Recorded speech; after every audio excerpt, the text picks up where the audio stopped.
Mr. Dutt, thank you so much for speaking with the CSR Journal. First, if you could tell me the role your company has played within the CSR domain.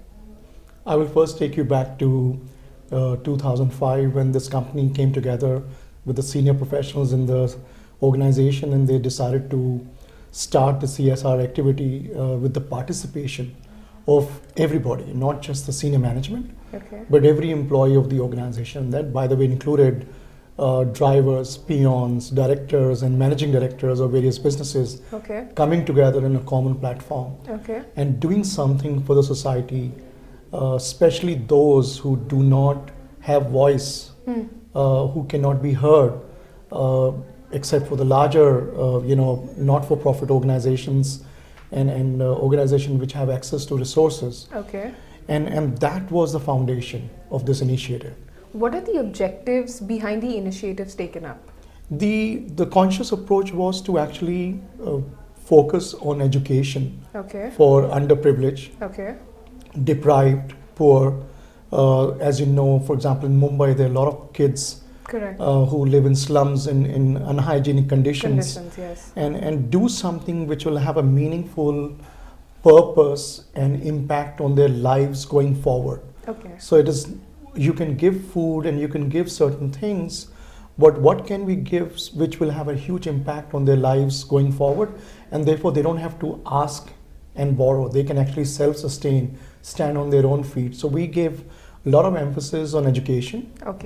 So making sure that they are funded, making sure that they are given enough, books or whatever that was needed, or uniforms, or sponsor their education. So if your intent is to sustain them, how do you monitor the activities and the feedback and how you want to take it up in the next year? So given the limited number of resources that we had within our system, we decided that we back organizations who have these programs. So you'll not be at the forefront doing those activities? Yeah, we will not lead it ourselves, but we identified those who are very well structured and they are running a good program in impacting lives, and how we can actually participate with them over a period of time. And this would actually be followed by each city chapter or a committee which comes together voluntarily to discuss new areas every year. Tell me more about the city chapters, if you could tell me pertaining to So Mumbai. as you know, we have 8 cities where we have offices. We have 11 offices. And we are now 2,700 people. It's a fairly large organization, so we are able to mobilize, 10 or 15 people in every city who voluntarily come and participate. And each city then sits together every year, beginning of the year, that we will this year involve and focus on these activities. What's the premise for 2016? So each city is very different, so I would not know immediately as of now. But the base continues to be the same. So it's basically how to make impact on people and underprivileged or deprived who going forward will not have to seek for help. Do you have any other organizations or companies that join with you for funding? Or it's specifically only yours? It's within voluntarily. At one initiative which happened, which was very big, and I can't forget about it, is when the tsunami happened in Chennai. This required a significant contribution because we identified in Nagapattinam district, government school which was destroyed, and Cushman Wakefield global employees and Cushman Wakefield India employees came together to construct the entire building of the government school in Nagapattinam district. So the individuals are very important unit in your company. Yes. What else do you do for the employees to improve their participation, or do you keep some time aside for CSR activities? So, like I said, it's voluntarily. So each city makes sure that it is open and accessible to everybody. And that is irrespective of their designations and role in the organization. But I mean, in terms of time, do you keep something aside where they could participate, because they're probably working 9 to 5 weekdays, and then it's a weekend? Do you probably keep aside or give them a half day and let them go and volunteer? So they all are within their means, and they decide how much time is allowed. And they are absolutely given that much time during the weekdays as well, not just the weekends, to actually take out time from their respective jobs and roles Okay. and do what they needed to do. What do you see the CSR regime to grow in the next 10 years in India? From a very large perspective, of course, the government has made it compulsory now to Correct. corporates Yes. to actually participate, which I think is a huge decision. Okay. I think Are you in favor of the same? I'm definitely in favor of the same. Okay. I think it's not the corporates are not conscious of, they are, but I think it puts a sense of responsibility on many who would not be consistent Okay. in their initiatives. And also it'll trigger a thought process within every corporate to go about it in a certain fashion, allocate certain amount of money Correct. from their EBITDA, for example, and allocate that. And once you allocate that, then you want to make sure that it gets spent wisely and properly. So I think it'll bring about certain discipline beside the obvious sense of responsibility to do something. But about there are some who do not want the discipline and the transparency. So for the same, do you think we need a monitoring body in place to monitor the initiatives taken by various companies or organizations? You know, I would say at this stage it is important to start the initiative. Okay. I think we anyway are over-regulated and over-monitored. Okay. Let the good message spread. Let the organization start spending. And yes, there will always be certain challenges. Let's look at that a little later. Okay. I think at this point of time, we should just go out and ensure that every corporate who qualifies and who actually doesn't qualify also becomes conscious and aware to do something about it. How do you think we can streamline those funds correctly for the betterment of the nation at large? I genuinely believe that this country is so diverse and large that it's impossible to put together a national agenda Okay. and regulate that, right? Okay. Which is what we want to ensure that we achieve our goals. I think it has to be at a state level or a city level, All right. which is what we've done or tried to do. Okay. For example, in Mumbai, it could be the slum. Yes. 40% of the land, for example, is occupied by slum. Let's slums. say if you were to approach Dharavi, so 650 acres occupied by 75,000 families. Okay. And by the way, there are a good number of families there which are actually economically quite well off. Well to do, that's right. They're quite well to do. So need to make sure that we do the right thing and make sure that the money goes to the right kind of people. And for the right purpose which they need currently. If we can set up these specific initiatives, Okay. I think we'll be more impactful. Okay. And I believe that when you actually start seeing results, the corporates feel more committed because at the end of the day, you want to make sure that when you're spending money, it gets spent wisely and it has an impact. Correct. And that's the most biggest Important. takeaway Yes. for the organization, and people feel good about it. And it kind of creates even more traction in the organization. More people want to come forward and kind of make their personal contribution. Okay. And I think beside capital, Yeah. it is also the expertise. Okay. It is also the personal conviction of a corporate employee, which can make a difference. And I think we need to think about it. It's not just the capital, but it's the human capital, which can go a long way beside just the financial help. Okay. Do you think we also need more attention towards creating good projects to invest in? Besides the manpower and the capital, maybe there's a lot of capital, but they do not know where to invest and direct that fund into.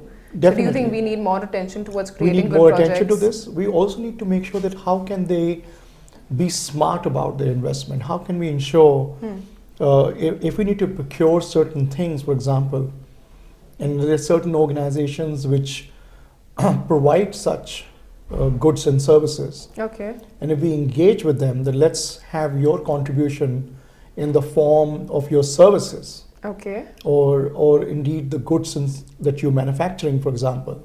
So if there is an organization which is into medical equipment for the masses, and you identify a serious, health issue, let's say diabetic patients in a city Okay. who do not have access to right instruments to check their diabetes level, or not guided enough how to go about doing it, They could help. in you that. can really make a big difference. And it's that education which can have much bigger impact than the money that you're actually trying to distribute.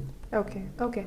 Do you see any loopholes in the law after the mandate has been made for the Companies Act? Do you see any loopholes there? It's a tough one to answer. There are always ways where you can actually set up a trust, not for profit, with an objective that you're going to do not for profit activities, And still continue. but you still continue to run your own private enterprise Correct. and demonstrate that you've been able to do that.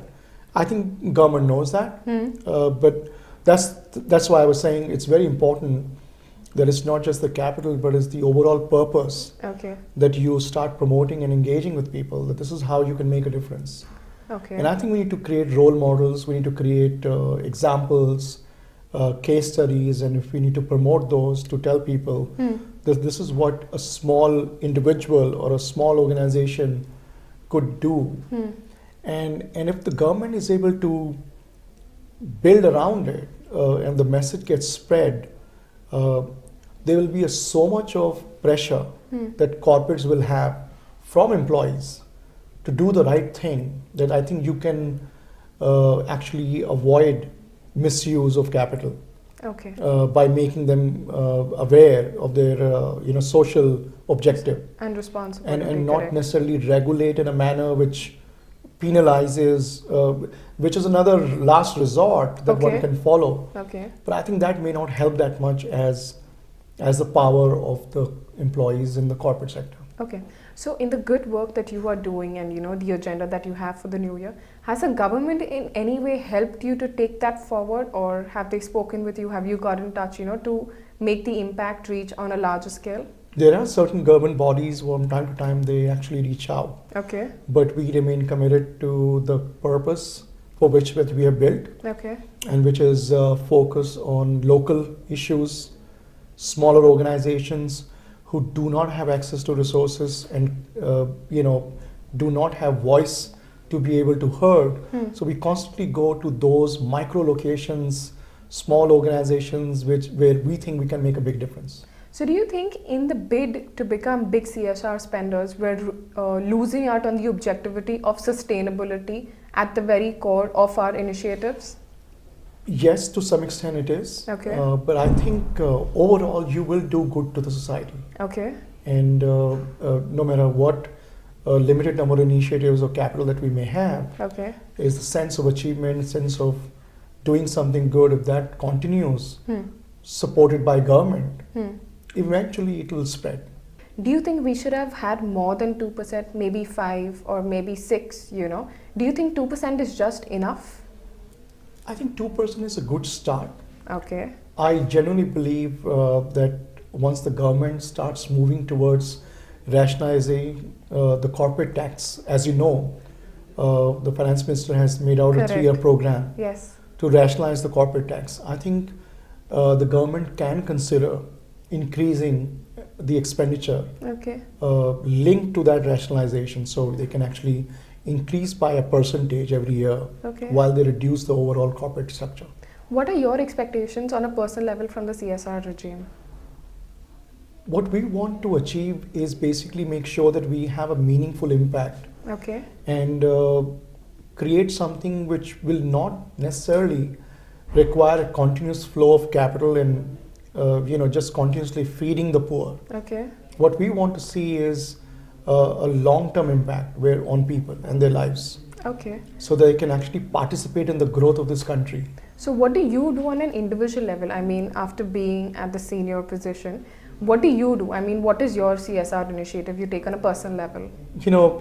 Any good citizen should start to make sure that you take care of your parents to begin with, Okay. to make sure that you are part of your family and you spend enough. And I think there are enough problems on the corporate world, Okay.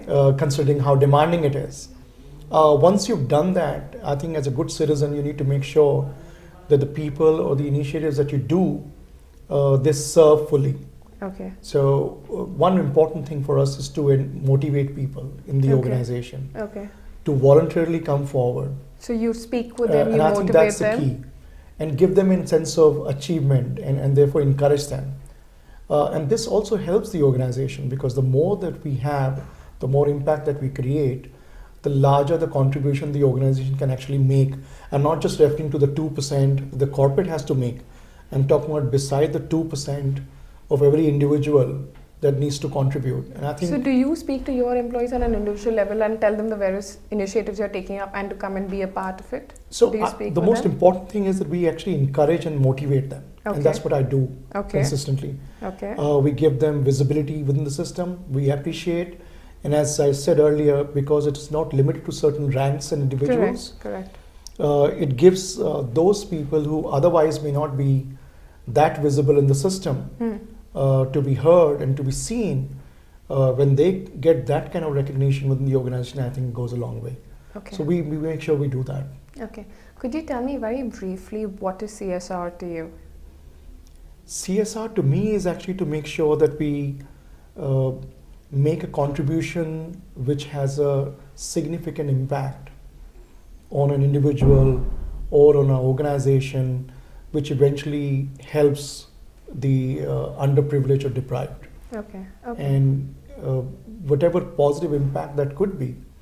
And it could be also not necessarily those people who need money. Okay. It could be those people who actually need a sense of purpose in their lives. Suppose they're really handicapped, Okay. they're not motivated, they actually look down upon, for example, making sure that they don't feel that way and they actually feel strongly about participating in the same society that we are part of. Absolutely. Yeah. Mr. Dutt, it's been very insightful speaking with you. Thank you so much for your time and speaking with Thank the you so CSR much. Journal. Thank you. Thank you.